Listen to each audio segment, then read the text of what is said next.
How's it going, everybody? Steve here with the Healthy Habits Formula. I want to welcome you to this final week of our tracking month.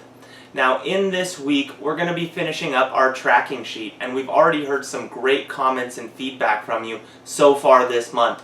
One of the main things that I've seen looking at the comments and answering the questions that have come through is comments about how much different your tracking sheet looks because of different life instances. Now, this can be going on vacation for a few days, or it could be friends or family coming into town to visit for the weekend. But we received a lot of comments saying that when these things occur, your habits look much different from day to day than they did for the rest of that month.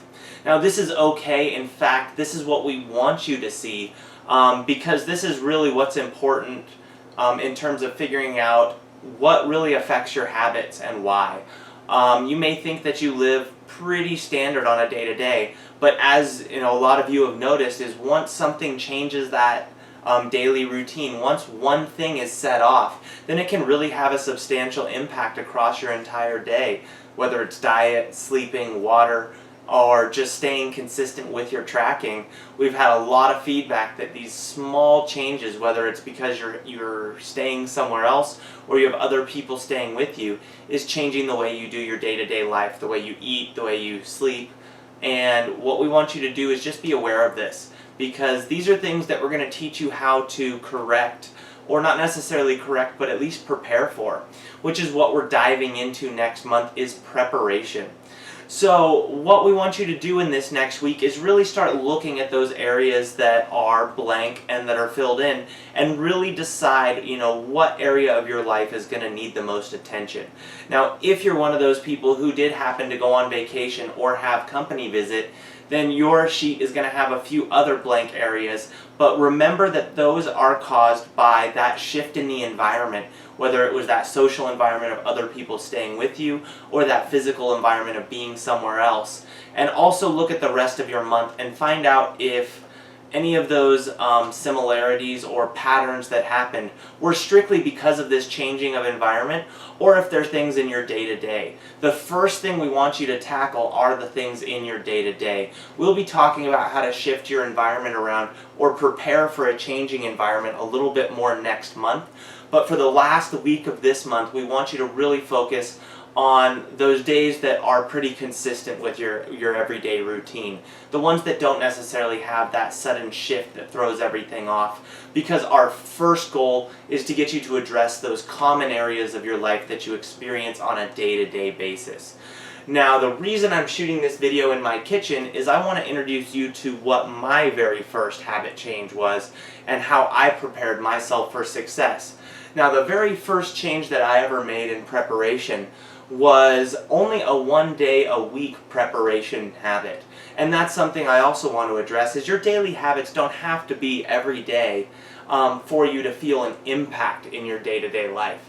For me, I do food prep once a week on Sunday night, and I prepare my meals for several days in the next week.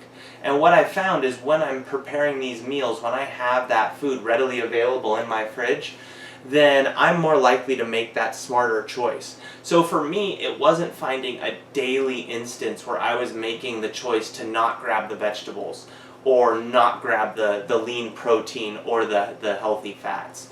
For me, it was more of what's readily available. What can I grab first?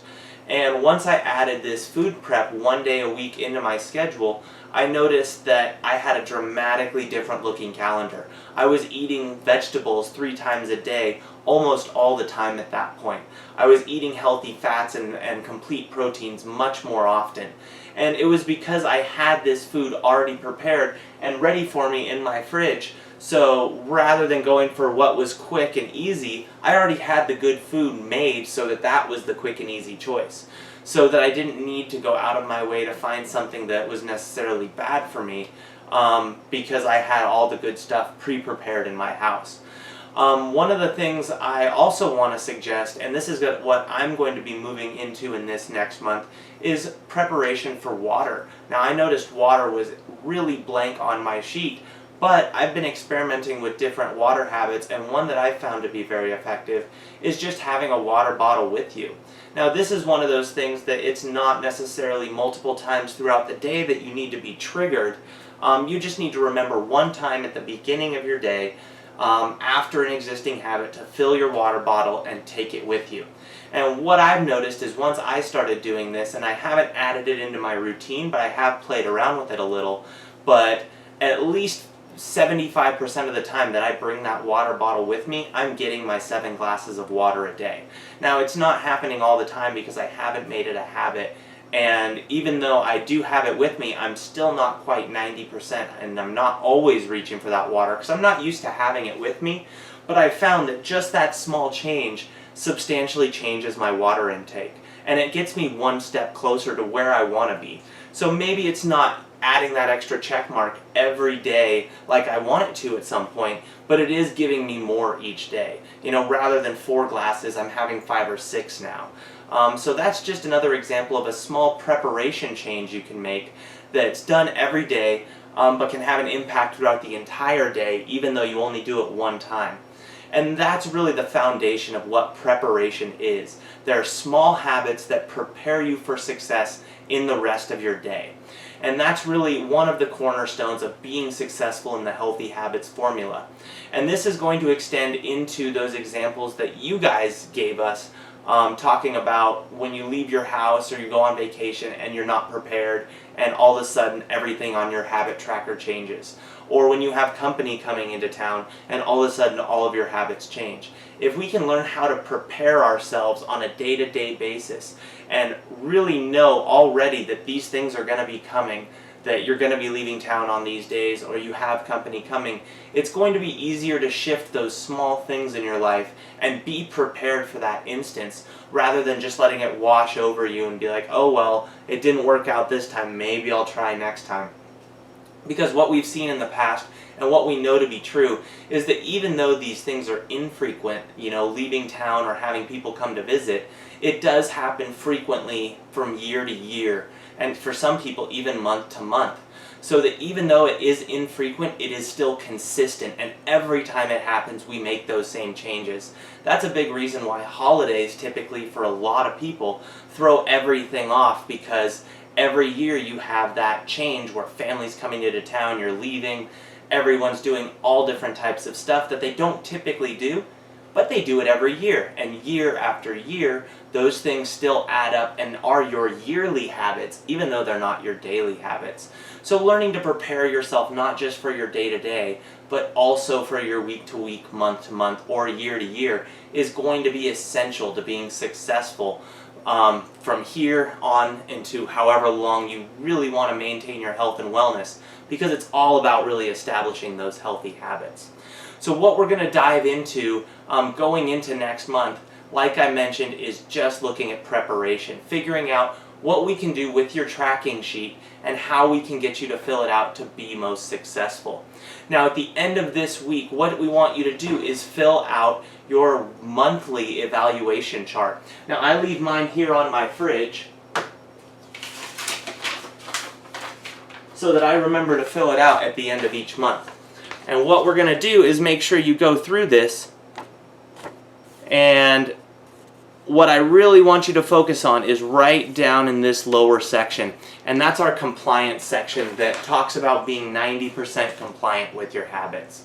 Now, if you weren't 90% compliant with your tracker sheet this month, meaning you miss more than 3 days, we ask you to continue tracking next month without changing anything else in your day-to-day life.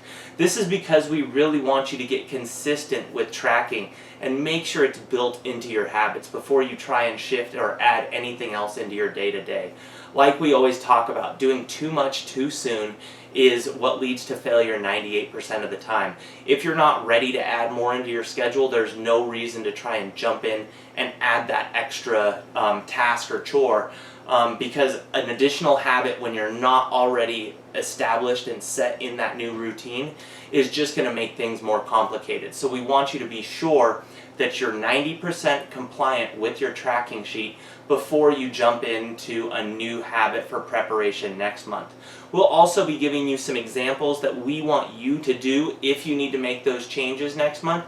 So don't worry about figuring what you want to change as much as you're just figuring out what area you want to focus on, whether it be vegetables or protein or sleep or changing around how you're going to get your water or whatever it might be. Now on your monthly tracking sheet, go ahead and fill that out and then put it back in a place where you're going to remember it next month.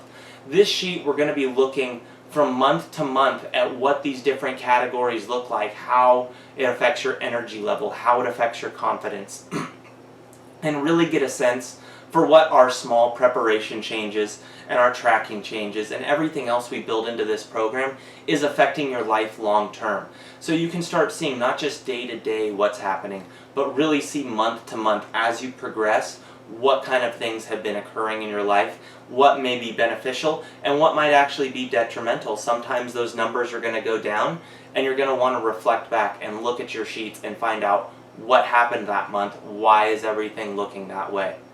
Now what I want to finish up with is on that tracking sheet, I want to remind you at the beginning of this month for week 1, we added the resource that describes how to go through and fill that sheet out. So if you forget or you can't figure it out, I remind you or recommend going back to that week, reviewing the video, and making sure that you feel comfortable filling it out and you get it put in another place where you're going to be sure you're going to fill it out next month as well. All right, well that's it for me today. Hope to see you guys in the next video.